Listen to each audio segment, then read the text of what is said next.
Salam jumpa Sobat TV. Sayang sekali BYD Indonesia belum akan mendapatkan diskon PPN 10%. Sehingga pajak penjualannya masih 11%. Dan ini pasti akan berpengaruh terhadap harga penjualan dari mobil BYD Indonesia sekarang. Kenapa demikian? Karena di masa yang akan datang, kemungkinan besar BYD Indonesia akan produksi di Indonesia dan akan mendapatkan diskon PPN 10%. Jadi PPN-nya hanya 1%. Apakah pembeli BYD Indonesia akan senasib dengan pembeli Wuling REV dan atau bahkan senasib dengan pembeli MG4 EV sebelum kena diskon besar? Kalau REV kena diskon PPN, kalau yang MG4 EV sudah kena insentif pajak impor dan dia sudah melakukan CKD sehingga cost-nya bisa ditekan. Mungkin Anda pembeli BYD Indonesia awal-awal akan senasib dengan saya, tidak dapat subsidi, lumayan 10%. Kalau harga mobilnya 400 jutaan, mungkin 10% bisa 30-40 jutaan ya diskonnya. Berita baiknya, Indonesia baru saja mengeluarkan peraturan presiden merevisi peraturan presiden sebelumnya, yaitu peraturan presiden nomor 5 tahun 2019 yang menyatakan bahwa impor mobil listrik berupa completely built up atau CBU itu harus memenuhi syarat-syarat yang agak ketat. Salah satunya adalah dia sudah harus membangun pabrik atau membangun fasilitas manufaktur di Indonesia. Kita tahu bahwa BYD Indonesia belum ya. Nah, akan tetapi setelah direvisi di Perpres nomor 79 tahun 2023 disebutkan tepatnya di pasal 12 ya, seperti yang tertera di sini perbandingannya ya. Sekarang itu syaratnya adalah yang akan membangun pabrik ya, yang akan membangun fasilitas manufaktur. Sehingga apa? Ya, meskipun baru kesepakatan akan investasi sudah ada kontraknya misalnya ya, tapi belum benar-benar bangun, dia sudah bisa mengimpor mobil listrik CBU dengan insentif pajak impor 0%. Pertanyaannya adalah, sebaiknya kapan saya beli mobil BYD Indonesia? Apakah sekarang sebagai pengguna awal? Nanti nasibnya kayak kemarin waktu saya beli REV ya, nggak dapat subsidi. Atau seperti MG4 EV, beli di awal. Nanti nasibnya parah ya, karena kepotong harganya hampir 300 juta. Ya, sebaiknya bagaimana? Nah, mari kita sedikit analisis. Yang pertama, MG4 EV kemarin masih CBU, sehingga harganya cukup tinggi.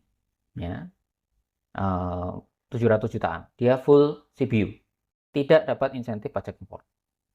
Itu yang pertama. Artinya apa? Jadi ada kemungkinan besar nanti kalaupun ada selisih harga antara pembeli awal dengan pembeli mungkin setahun 2 tahun lagi kalau BYD Indonesia-nya, mungkin selisih harganya tidak sampai MG4 EV dengan MG4 EV yang sekarang. Ya. Karena MG4 EV yang sekarang selain dapat insentif juga dia sudah CKD. Jadi kepotong yang insentifnya sudah kepotong duluan. Ya. Kemudian yang kedua kaitannya dengan CKD ini tadi.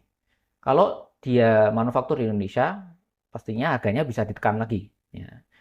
Karena dia sudah CKD seperti MG4 EV, dia harganya bisa murah. Ya. Sehingga mungkin akan ada selisih harga antara yang beli sekarang CBU dengan beli nanti CKD. Itu yang kedua. Yang ketiga, karena nanti sudah CKD di Indonesia, BYD Indonesia bisa mengajukan diskon PPN 10%, apalagi kalau memenuhi syarat TKDN.